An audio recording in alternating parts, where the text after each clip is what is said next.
what's going on, everybody? Happy Wednesday. Welcome to another edition of Fantasy Hockey Picks and Bets presented by Prize Picks right here on the Mayo Media Network. I'm your host, Chris Meaney.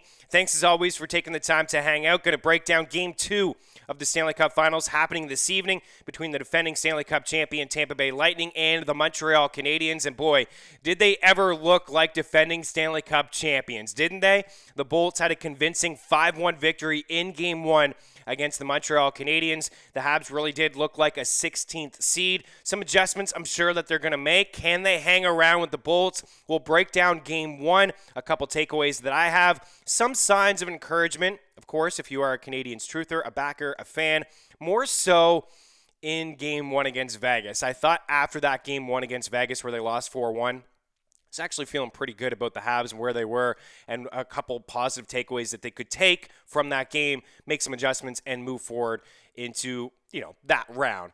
The same can't really be said from this game, but I am going to break it down, a couple things that I wanted to talk about, and we'll, relay over to Game 2. We'll obviously have some picks for Game 2, some props, as well as some DK showdown plays as well. Of course, this show is brought to you by Prize Picks. Check out prizepicks.com, a link inside the description of this video. A 100% first deposit match of up to $100 when you click that link and use that promo code MMN. Nothing on the NHL side of things just yet, but as you know, doing this show, we always start with a few prize picks, and you can mix and match across all the sports that you love. And if you are subscribed to the Mayo Media Network, you know that there's amazing content on the regular here at MMN, but also great prize picks content as well. You can mix and match. You can have a baseball pick in there. You can have a PGA pick happening this weekend, an NHL pick, and away you go. You don't even have to go perfect 3 for 3. You can go 2 for 3, depending on how you want to risk your money. And again, that 100% first deposit match, it doesn't have to be $100 that you deposit. It's up to $100. It can be $20, $40, $50, whatever you want to do, but they will match it 100%. So that's the good news.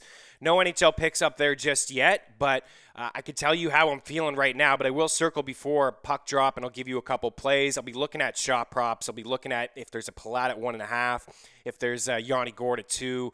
Those are guys that I'm going to really I've been all over Yanni Gourde here, I feel like, for a couple weeks. He was awesome last year in the playoffs. He had 3 goals in round 3. He had a goal in Game 1. I'm going to like that third line. I think it's going to be the difference. They were strong, in Game 1. And then if there's anything at, Nikita Kucherov and Braden Point, if they're under 5, I would consider the over there as well. I thought I saw Jesperi Kotkaniemi in Game 1, a fantasy score of 2.5. Like, if he's sitting at 2.5 again, I'll jump all over that and take the under. He did fall into an assist in Game 1, but I don't expect a lot of offense. I'll probably shy away from the Suzuki, Toffoli, Caulfield line. They had a brutal Game 1, but I expect a bounce back, so a little hesitant to jump on either side of that. But if I did see a Cole Caulfield at 2.5 shot props, I would consider the over there as well. So it's just going to be your usual suspects for Tampa. Maybe a Palat there if you see a low score at 2, 2.5, or you see a shot prop 1.5, 2. I would consider that. I'd consider the under on Andrei Vasilevskiy if he's sitting there at 27.5 saves. And maybe the over on Carey Price if he's sitting there at 27.5 saves as well. But I will circle back before a puck drop and take care of you and with a couple plays as well. Because the prize pick's been good. We're coming at you 3 different ways here throughout the Stanley Cup Finals. So it's not just been me. There's been a lot of great content here from everybody, right? So I'm just trying to hold my own here because a lot of the guys have been killing it coming at you here throughout the Stanley Cup playoffs, winning some cash over at prizepicks.com. So be sure to check them out. So tonight, Game 2, I'm using the free FTN parlay calculator and prop shop to get the best possible odds. I am seeing here the Habs plus 184, Tampa minus 208, the total at 5. It's so tough to just take Tampa, right? I mean, you could take them on the money line, and then you can, mix, I'm saying mix and match a lot, but you can do that. You can parlay it with a couple baseball picks and whatever you want to do. The total at 5, I expect the total to be around 5 every single time. I think most times it's going to hit under. We got a late power play goal there from Tampa to burn us. I didn't do Game 1. I previewed the whole series for FTN and Tipico, and I pushed it to made it 5.5 at minus 155-ish. I probably will do that often in case there is a late goal, an empty net goal, and we just get burned there. It was a 4-1 game at one point, and Montreal took 2 penalties in the last 2 minutes, and I think Stammer scored with like a minute and 20 left or whatever, and that just burns you, right? So I'm willing to adjust, pay a little bit more to get under 5.5s. For me tonight, I'm thinking Tampa puck line. I really am. I think it's going to take some time for the Habs to adjust here. I think they do make some adjustments.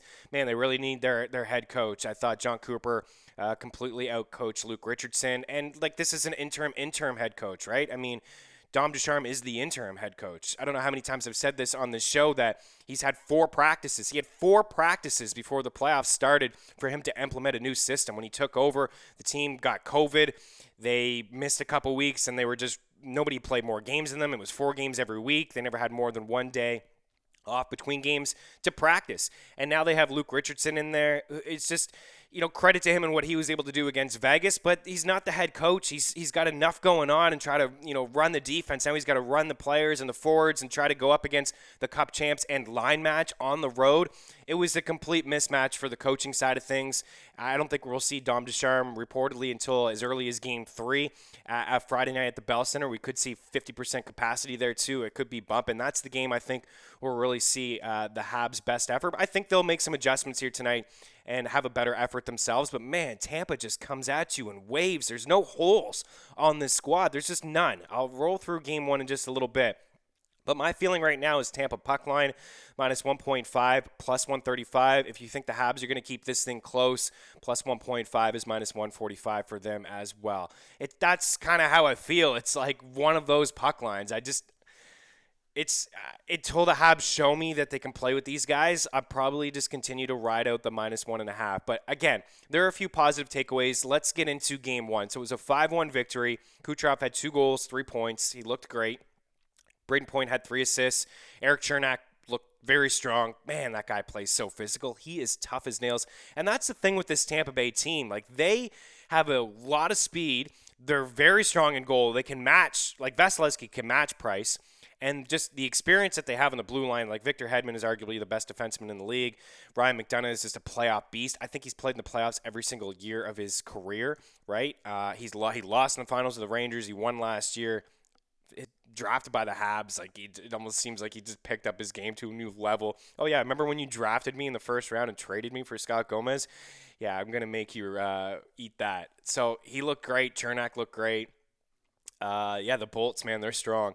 Yanni Gourde had a goal. Gourde is just, I don't know, I've said enough about Gourde over the past couple weeks. I've just really liked where his game's at, and I think that line is going to be the difference. Him and Blake Coleman and Barclay Goodrow played a lot. They played a lot in Game 1, and Gourde had a goal, and Gourde had 3 goals against the Islanders. Ben Chirot with the lone goal for the Habs. It was a fluky goal, went off a couple guys, but he also threw in a puck pass Carey Price. So it kind of evened itself out, right? He had a goal that went off 2 Tampa defenders, one off McDonough, and then Kucherov flipped a backhand that would have went into the far corner. Ben Chirot tried to catch it and threw it his own net. So a couple positives here from the Habs. I'll say this. The last 3 Cup winners have lost Game 1, including the Tampa Bay Lightning. Lost Game 1 to Dallas last year, went on to win. That's nothing, really. But it is something small. The Habs lost Game 1 in Vegas by a score of 4-1. I thought there were a ton of positive takeaways that Montreal could take away from that game, and they did. They adjusted a little bit when it came to the faceoff. They had a very strong first period against Vegas, showed that they could play with them, and they made adjustments where they moved the puck a little bit quicker in their own end. That's what Montreal is going to have to do against Tampa. They're a lot quicker. They can get on you hard on the forecheck, and they're very physical. They clog up the neutral zone pretty well as well. So a couple other things. I thought the Habs held their own through 40 minutes. You got to remember it was a 2-1 game against the defending Stanley Cup champions in their own building, Game 1 of the finals. I thought Tampa would have much more of a push, and I thought the Habs were doing okay halfway through that 10, 12-minute mark. They were kind of holding their own a little bit. They got a late goal there from Chirot heading into the third, down 1, in a game where they didn't really generate a ton of offense. After 40 minutes, they had a strong third, but at that point, you're already down a few goals, and Tampa's kind of just playing defensive style. So the biggest thing for me with Montreal is the puck management. They got to move the puck a little bit quicker defensively. They got to move it up, right? Tampa's on you a little bit quicker than that. I thought the Canadians have done a good job throughout these playoffs, their defense, to be patient, kind of to like fake that pass up the wall and then kind of regroup and then move up through the neutral zone and attack with speed. That's Montreal's best kind of game. But Tampa plays a lot like the Habs, but they're just better at every single aspect, right? Their defense slightly better, a little bit more experience, move the puck a little bit quicker, can join the rush. And Montreal has not done that this year from their defense. They're content to just stay back and not activate their blue line. They may have to activate their blue line just a little bit in this series, but they clog up the neutral zone. They got good goaltending, and they come at you through speed. So puck management, I think, is big for the Canadians. The first goal, Caulfield turned it over at the blue line. Gallagher turned it a second one over on the blue line, and they just counter-react. Edmondson was a weird little pass to Caulfield on that other goal, which turned out to be the third and the one that really put the Habs away in the third period. And matchups. I just want to talk about John Cooper here just a little bit. I thought he did a fantastic job of just having Braden Point, Palat, and Kucherov not up against Danault. It just didn't happen ever until late in the third, midway through the third. The Canadians this is what they did throughout. You got to remember, when they played the Leafs in the first round, there were times when Philippe Danault started the period taking a faceoff, and then he jumped off the ice right away because Dom Ducharme wanted him up against Matthews. And that just didn't happen until the third period. Danault took the opening faceoff in the third and then jumped off the boards right away, and then they tried to line match. But John Cooper, he got that line away from Danault, and it played against Suzuki line, and it was just a complete mismatch, right? Suzuki was in over his head, Caulfield, Toffoli, these guys in over their head against Point and Kucherov. They were -3, and it happened to be the Yanni Gourde against Danault line, and that was just the way it is. The fourth lines played against each other. I thought Montreal's fourth line was out of sync without Yoel Armia there. That was the first game he missed. Jake Evans played. I would expect Armia to be back on that fourth line and maybe get that line going just a little bit because, yeah, it is the fourth line, but even still, Perry and Stahl checked out pretty good at 5-5 in terms of Corsi for and generating a couple shot attempts. But it's been one of the better lines for the Habs throughout the playoffs. So if they get Armia back, I think that would be an advantage, that fourth line against Tyler Johnson and Maroon. But for me, it was just John Cooper, man, being smart, like a smart coach at home. And does he need to have Point and Kucherov away from Danault? Probably not, right? But it's good coaching. Why not? You're at home. You have the last change for a reason. You give your best players the best opportunity to excel and succeed. And he did that. And he was content. And why wouldn't you? He was content putting up the Yanni Gourde line against Danault, which struggled at times against Gourde. Gourde had a goal there, like I mentioned. Blake Coleman had the shot, and it looked like it went off Gourde, a screen there. And, like I said, the point line just had their way with the Suzuki line. So that's something that Montreal's going to have to figure out. I know you don't have the last change here. Maybe double shift a guy, skip a line. But you can't have Braden Point, Nikita Kucherov, and Palat up against Suzuki, Caulfield, and Toffoli. You just can't.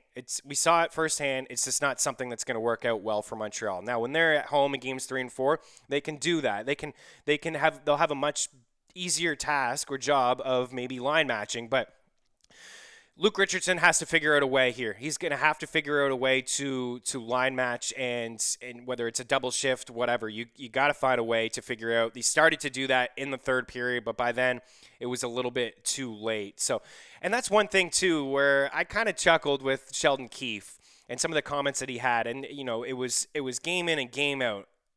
We're fine with the matchup, and all he used to say is, well, Matthews and Marner are not getting any goals against, and that's fine. That's a complete win for the Habs if it's even. If it's 50-50, and Marner and Matthews have one goal combined in 7 games, and Danault, Gallagher, and Lehkonen or Evans have, well, I guess one goal too. Gallagher scored in Game 7. Like, that's a wash. That's a win. That's a 100% win for Montreal.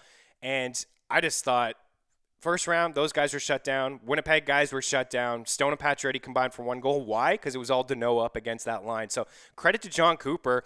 Again, he could have said, I'm fine to let them go toe-to-toe. It's probably a matchup that Point and Kucherov will win anyways, but no. Let's give my guys a better chance to succeed, and let's have them up against other players. So I look for maybe that line adjustment to happen.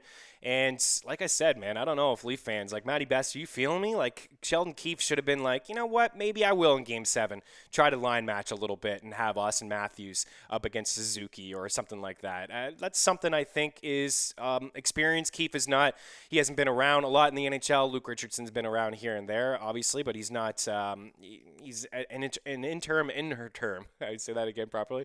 An interim head coach. Like he's in over his head just a little bit, I think.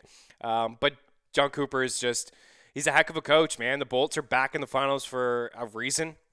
And yeah, he's smart, man. He really gets it done. And he said after the game that he wanted more from Tampa. He didn't see their best effort. So that is completely scary. Going to run through just a little bit in case you missed some of it, just from an analytical standpoint, from a numbers standpoint. So the shot attempts at 5-on-5, 15-11 in the first for Tampa, 17-16 for Tampa in the second. It was much even a second period. Corsi 57% for Tampa, 51 for Tampa in the second. And then the shot attempts at 5-on-5 in the third, 17-5 for the Habs, 77% Corsi 4. The shots were even 4-4. The shots overall at 5-5, 23-17 for Tampa. A really strong second, 12-8. And then the scoring chances actually in favor of Montreal, 27-23. But again, that third period was 12-3 in favor of the Habs, 4-1 high danger chances in favor of the Habs in the third. It was 8-7 for Tampa overall. The expected goal for percentage, heavy in the second for Tampa. I thought it was a strong period for them. 57% in the first, 65% in the second, and then 73% for the Habs in the third period. So again, you just got to keep in mind that Tampa went up early 3-1. They sat back a little bit. The Habs generated a couple chances towards, midway point of the third period. Tampa had a couple power plays.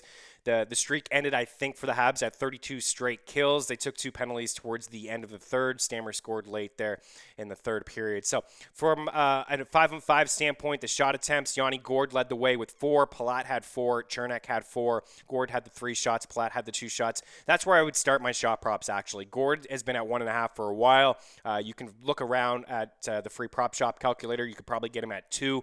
He gets the 2. He gets the push. I think he could get 3 again. Palat's been at 1.5 for quite some time. He's a guy at home. He likes to shoot the puck. There were back-to-back home games against the Islanders where he had 10 combined, 5 in each game.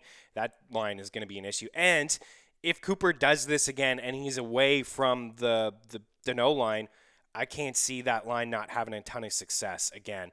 Point had 3 shot attempts, 3 shots. Kucherov, 3 shot attempts, 2 shots. Overall, that all strengths here. It was Kucherov who led the way, 5 attempts, Stamkos 5 attempts. Kucherov only had 2 shots, though. Again, be careful of taking the shot prop when it comes to him. You could take the over 1.5 points. I think he's in for a multi-point game again, most likely.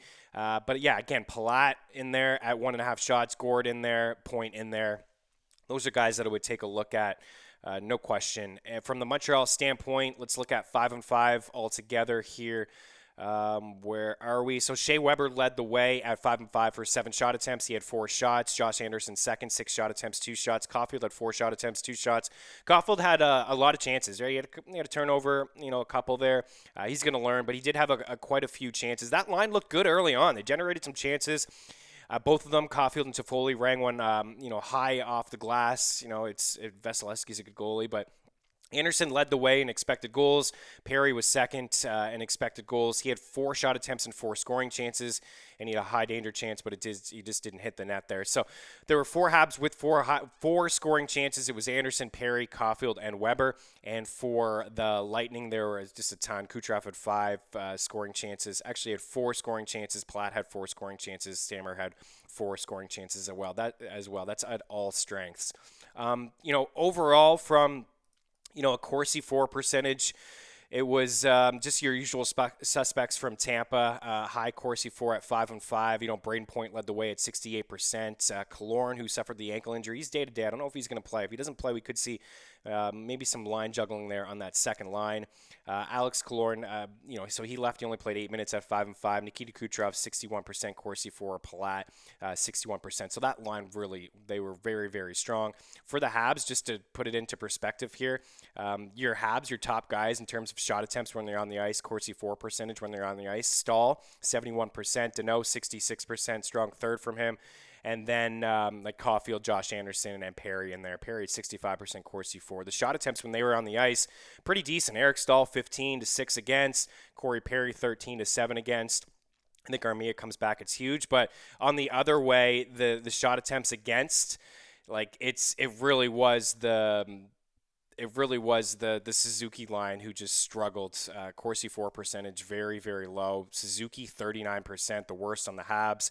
Toffoli, Caulfield's kind of in the middle there. He was buried at parts of the game, but Toffoli and Suzuki had a very rough game. So looking ahead to the lines, actually just before we get out of here and recap, the lines. So Point, Kucherov, Palat, 10 minutes together at 5-5. They had the 11 shot attempts. They had 8 shots, 5 against. They had the 3 goals at 5-5. The 8 scoring chances, 1 high danger chance. So that's the line. I'm not breaking any news, but that's the line to attack. And then that second line, with Yanni Gourde, Barclay Goodrow, Blake Goldman. Nobody played more 5-5 minutes than them. 11 minutes, 52 seconds.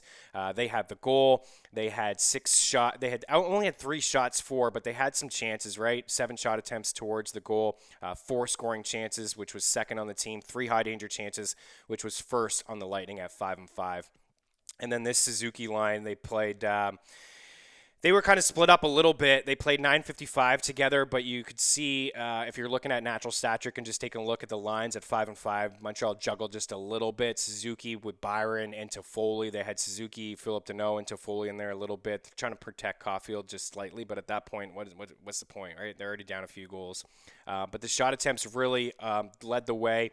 Was the Suzuki, Toffoli, Caulfield line. So even though they did have a bad game, I still think that's where I would go and to attack them if you're looking to be contrarian and looking for some offense as we get into some shot props and just into, I think, DK showdown. So this is kind of what I have here.